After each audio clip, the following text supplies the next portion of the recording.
سن 1947 اکتوبر کی ٹھنڈی راتیں کشمیر کی وادیوں میں ایک عجیب سا سناٹا تھا۔ ڈوگرا راج کی فوجیں مسلح تھیں، عوام میں خوف تھا، اور سری نگر سے لے کے مظفر آباد تک ایک ہی سوال گردش کر رہا تھا: کب تک یہ ظلم، کب تک یہ غلامی؟ مگر تاریخ کے پنے بدلنے والے تھے۔ پہاڑوں کے اس پار ایک خاموش طوفان اٹھ چکا تھا۔ قبائلی مجاہدین اور کشمیری جوان پاکستان کے شمالی علاقوں میں جمع ہو رہے تھے۔ ایک مشن امپاسبل شروع ہونے والا تھا، مگر یہ کوئی فلم نہ تھی، یہ حقیقت تھی، یہ آزادی کا آغاز تھا۔ ڈوگرا راج کی حکومت 1846 سے کشمیر پر مسلط تھی۔ ایک ہندو مہاراجا جو مسلمان اکثریت پر ظلم اور ستم ڈھاتا تھا۔ نماز پر پابندی، قربانی کو جرم اور آزادی کی بات غداری سمجھی جاتی تھی۔ 13 جولائی 1931 کو جب مسلمانوں نے سری نگر جیل کے باہر آزادی کا نعرہ بلند کیا تو 22 بے گناہ کشمیری شہید کر دیے گئے۔ اسی دوران کئی اور تحریکیں چلیں۔ 1938، 1944، 1946 میں عوامی بغاوتوں کو خون میں ڈبو دیا گیا، مگر جذبہ آزادی سرد نہ ہوا۔ اگست 1947 13 اگست 1947 یہ آل انڈیا ریڈیو لاہور ہے۔ آپ ہمارے اگلے اعلان کا انتظار کیجیے۔ 14 اگست 1947 یہ ریڈیو پاکستان لاہور ہے۔ آپ کو پاکستان مبارک۔ برصغیر تقسیم ہو چکا تھا، مگر کشمیر پر ڈوگرا راج ابھی بھی قائم تھا۔ مہاراجا ہری سنگھ نے پاکستان کے ساتھ الحاق سے انکار کیا، جبکہ آبادی کی اکثریت پاکستان کے حق میں تھی۔ اسی دوران پونچھ میں مسلمان سپاہیوں نے بغاوت کر دی، جس کی پاداش میں ڈوگرا فوج نے مسلمانوں کے سینکڑوں گاؤں جلا دیے، ہزاروں مسلمانوں کو شہید کر دیا، ہزاروں عورتوں کی بے حرمتی کی۔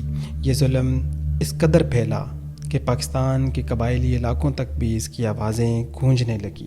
قبائلیوں کی غیرت جاگ اٹھی اور یوں مشن آزادی کا آغاز ہوا۔ یہ 22 اکتوبر 1947 ہے۔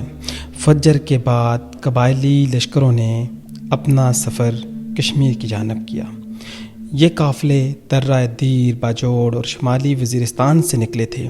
ہر قافلے کے ساتھ کلمہ طیبہ کا پرچم اور دلوں میں بس ایک ہی نعرہ تھا: لا الہ الا اللہ، کشمیر بنے گا پاکستان۔ ان قبائل میں محسود، آفریدی، وزیر، توری، بنگش اور نہ جانے کون کون سے قبائل ان میں شامل تھے، اور ان کے ذہن میں بس ایک ہی دھن سوار تھی کہ کشمیر کو ان ظالم جابر ڈوگرا فوج سے ہم نے آزاد کرانا ہے۔ دوسری جانب ذات کشمیر کے اپنے غیور لوگوں نے بھی ڈوگرا فوج کو ناکوں چنے چبوائے اور انہیں ایسی عبرتناک شکست دی کہ محض 2 دن کے اندر اس خطے کو آزاد کرا لیا۔ ایک مجاہد اپنی ڈائری میں لکھتا ہے کہ ہم جانتے تھے کہ ہمارے پاس جدید اسلحہ نہیں، مگر ایمان اور غیرت کا ہتھیار ہمارے پاس سب سے بڑا اور بہترین تھا۔ محض 2 دن میں ریاست کا آدھا علاقہ آزاد ہو گیا۔ مہاراجا ہری سنگھ سری نگر سے بھاگ کر جموں جا پہنچا۔ اس نے بھارت سے مدد مانگی اور یوں بھارت نے 27 اکتوبر کو اپنی فوجیں سری نگر میں اتار دیں، مگر کشمیر کی آزادی کی جنگ شروع ہو چکی تھی۔ قبائلی مجاہدین اور کشمیری جوانوں نے تاریخ بدل کر رکھ دی تھی۔ یوں 24 اکتوبر 1947 کو کشمیر کا جو حصہ آزاد ہوا اسی کا نام آزاد کشمیر رکھا گیا۔ آج 78 سال ہو گئے آزاد کشمیر کو قائم ہوئے۔ آزاد کشمیر جو کہ 13,297 مربع کلومیٹر رقبے پر محیط ہے، جس کی آبادی تقریباً 42 لاکھ ہے، 3 ڈویژنز، 10 اضلاع، 32 sub divisions, 199 union councils, 5 municipal corporations, 18 town committees اور 1771 دیہات پر مشتمل یہ انتظامی طور پر ایک نیم خود مختار ریاست ہے، جس کا اپنا آئین، صدر، وزیر اعظم، سپریم کورٹ، جھنڈا اور ترانہ ہے۔ تاہم نظریاتی طور پر یہ اسلامی جمہوریہ پاکستان کا جز ہے۔ اس ریاست کا دفاع امور خارجہ، کرنسی، پاسپورٹ اور دیگر امور اسلامی جمہوریہ پاکستان کے ذمہ ہے۔ 1947 میں جب آزاد کشمیر بنا تو یہ چند چھوٹے شہروں یا قصبوں تک ہی محدود ایک ریاست تھی، جس میں بنیادی سہولیات نہ ہونے کے برابر تھیں، مگر وقت گزرنے کے ساتھ ساتھ کشمیریوں نے اپنے عزم اور ہمت کے ساتھ، جبکہ پاکستان نے ایک بڑے بھائی ہونے کی حیثیت سے ہمیشہ کشمیر کا ساتھ دیا۔ یہی وجہ ہے کہ آزاد کشمیر میں آج حالات یکسر تبدیل ہو چکے ہیں۔ اگر بات کی جائے شہر اور آبادی کے مراکز کے تو اس وقت اور آج میں فرق کیا ہے؟ 1947 میں آزاد کشمیر میں صرف 2 بڑے شہر تھے، مظفر آباد اور میرپور۔ باقی ساری بستیاں چھوٹے قصبے اور دیہات تھیں، نہ کوئی بڑا بازار تھا، نہ سرکاری دفاتر تھے اور نہ ہی فون یا رابطے کا کوئی نظام۔ آج آزاد کشمیر میں 5 میونسپل کارپوریشنز ہیں، 14 میونسپل کمیٹیاں اور 12 ٹاؤن کمیٹیاں ہیں۔ دارالحکومت مظفر آباد کے ساتھ میرپور، کوٹلی اور راولہ کوٹ بڑے شہری مراکز بن چکے ہیں۔ اور اگر بات تعلیم کی جائے تو کیا میں پاکستان کے وقت آزاد کشمیر میں تعلیمی ادارے نہ ہونے کے برابر تھے؟ چند پرائمری یا مڈل اسکول اور خواندگی کی شرح 1% سے بھی کم تھی۔ آج آزاد کشمیر میں شرح خواندگی 75 سے 80% تک جا پہنچی ہے۔ 5 پبلک سیکٹر یونیورسٹیاں موجود ہیں۔ مظفر آباد، میرپور، کوٹلی باغ اور راولہ کوٹ میں سینکڑوں کالجز اور ہزاروں اسکولوں کا جال بچ چکا ہے، جس میں لاکھوں کشمیری تعلیم حاصل کر رہے ہیں۔ اسی طرح اگر صحت کی بات کی جائے تو 1947 میں علاج معالجے کی سہولیات تقریباً نہ ہونے کے برابر تھیں، نہ کوئی بڑا ہسپتال، نہ تربیت یافتہ عملہ۔ آج آزاد کشمیر میں 20 بڑے ہسپتال، 33 دیہی ہیلتھ سینٹر، 200 سے زائد بنیادی مراکز صحت اور سینکڑوں ڈسپنسریاں کام کر رہی ہیں۔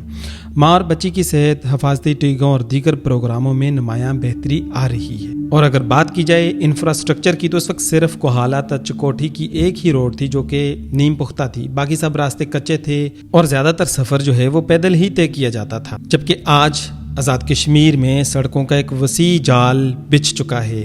بھمبر تا تاؤ بٹ آپ کو کوئی بڑا علاقہ ایسا نہیں ملے گا جہاں پر میٹل روڈز موجود نہ ہوں۔ اسی طرح بجلی اور توانائی کی بات کی جائے تو 1947 میں بجلی تقریباً نہ ہونے کے برابر تھی، صرف چند علاقوں میں چھوٹے پن بجلی گھر تھے۔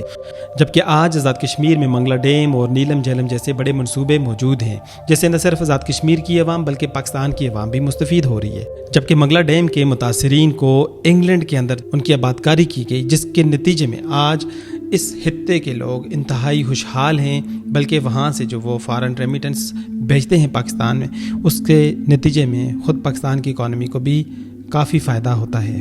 اور اگر بات کی جائے نظام حکومت اور خود مختاری کی تو ڈوگرا کے دور میں تو کشمیر کی کوئی حکومت نہیں تھی، وہاں پر ڈوگرا مسلمانوں پر قابض تھے۔ جبکہ آج آزاد کشمیر کا اپنا آئین ہے، صدر، وزیر اعظم، اسمبلی، سپریم کورٹ موجود ہیں، یعنی ایک نیم خود مختار ریاستی نظام جو اپنے روزمرہ معاملات خود چلاتا ہے، جبکہ دفاع، خارجہ اور کرنسی کے امور پاکستان کے ساتھ منسلک ہیں۔